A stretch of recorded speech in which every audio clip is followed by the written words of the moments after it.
On June 4, 1857, the Indian troops attacked their British officers and set fire to their quarters. The entire European community of 1,000 men, women, and children fled to a half-built barrack block on the edge of the city, hastily fortified against attack. 2 days later, Nana Sahib joined the rebels with his own army and took personal command of the siege. The makeshift fortress was raked by cannon and musket fire. As a mullah mockingly called it, Fort Despair.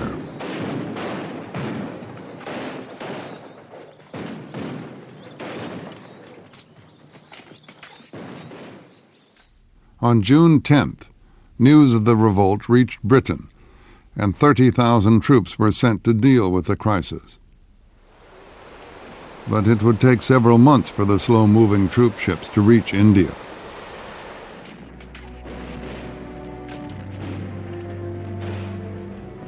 Meanwhile, at Kanpur and nearby Lucknow, the beleaguered British garrisons held out week after week under constant bombardment.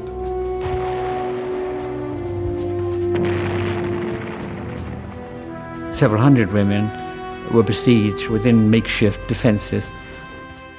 It gradually whittled away, several of them having babies as went along, disease coming in, of course, lack of food.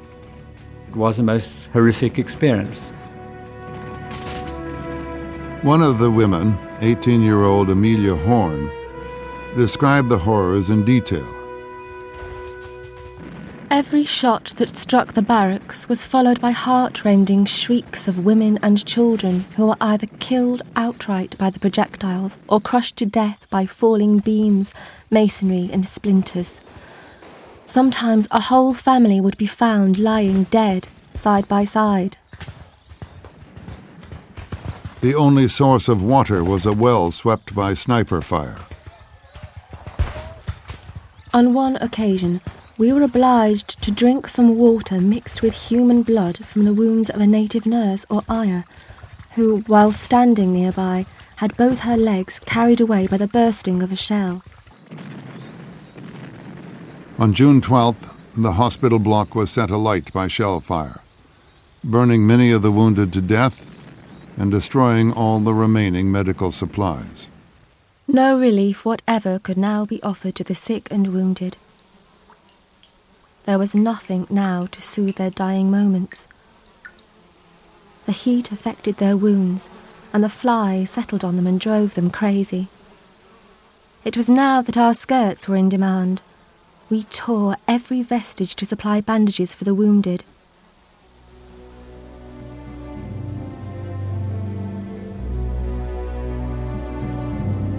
On the 25th of June, 1857, Nana Sahib offered a deal. If the British would move out, he guaranteed safe conduct for the survivors to leave Kanpur by boat down the river Ganges. They had no choice but to accept.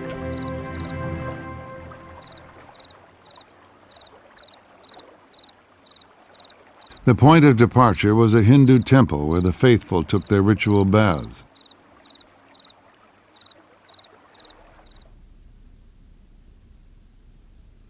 A fleet of boats had been assembled with native crews to punt the survivors to safety.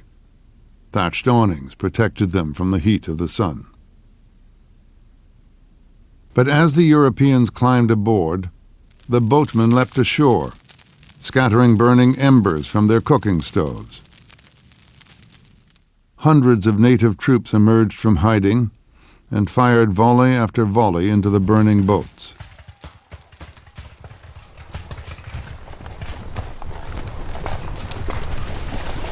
Mounted troopers rode into the water, slashing down with their sabers. Over 500 men, women, and children died in the massacre of Kanpur.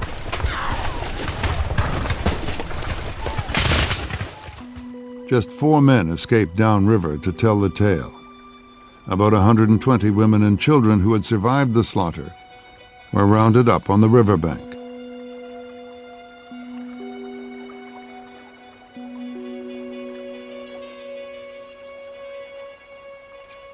The captives were herded into a building where the Indian mistress of a British officer had once lived, known as a bibigar.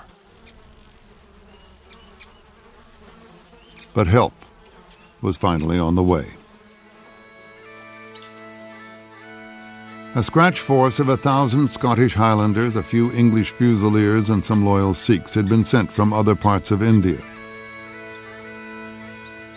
They marched down the Grand Trunk Road in the full heat of the Indian summer. Nana Sahib set out to confront them at the head of 5,000 rebels.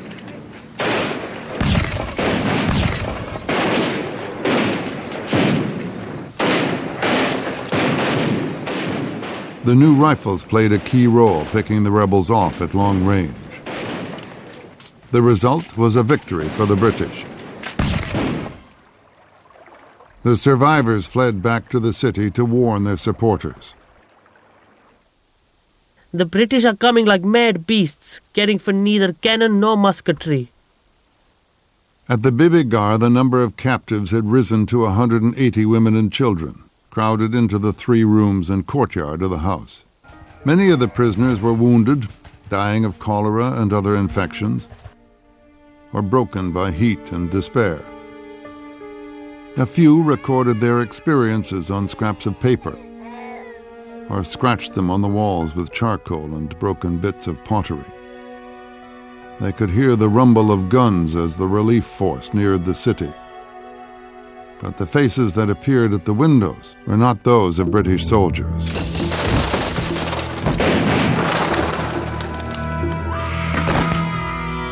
The mutineers fired 2 volleys into the crowded rooms, but sickened by the slaughter, they refused to fire again.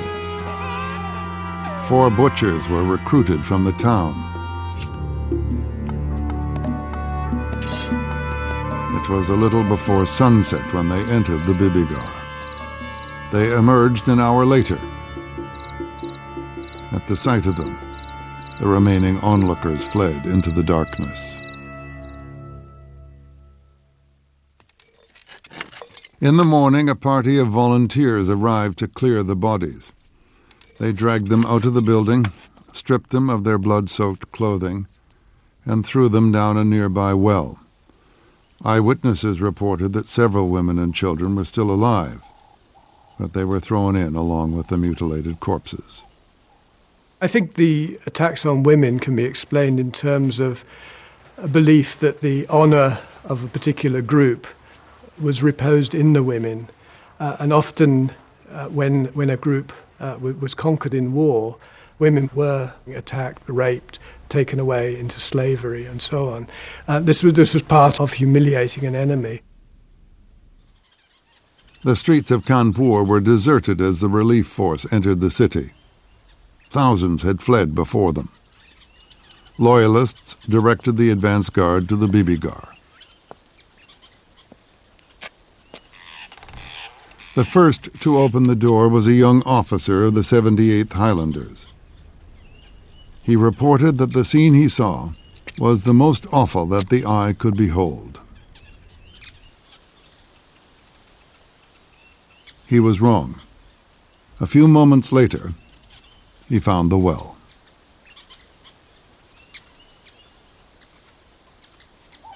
The news reached Britain a few weeks later. When the details of the mutiny begin to appear in the British press in the summer of 1857, there is horror and outrage. Stories were coming back of the murder of European women and children, often in the most hideous circumstances. And the sort of respect which the Victorians had for women and for children, this was outraged.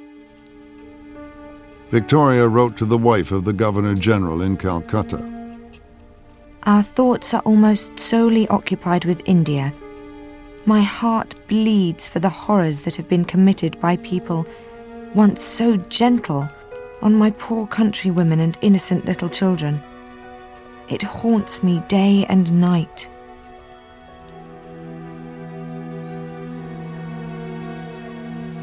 The massacres at Kanpur were not only the worst atrocity the British could imagine, They were regarded by the men who had conquered India as the most shameful reproach.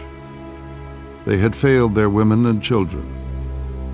The darkness of the well at the Bibigar closed over them all.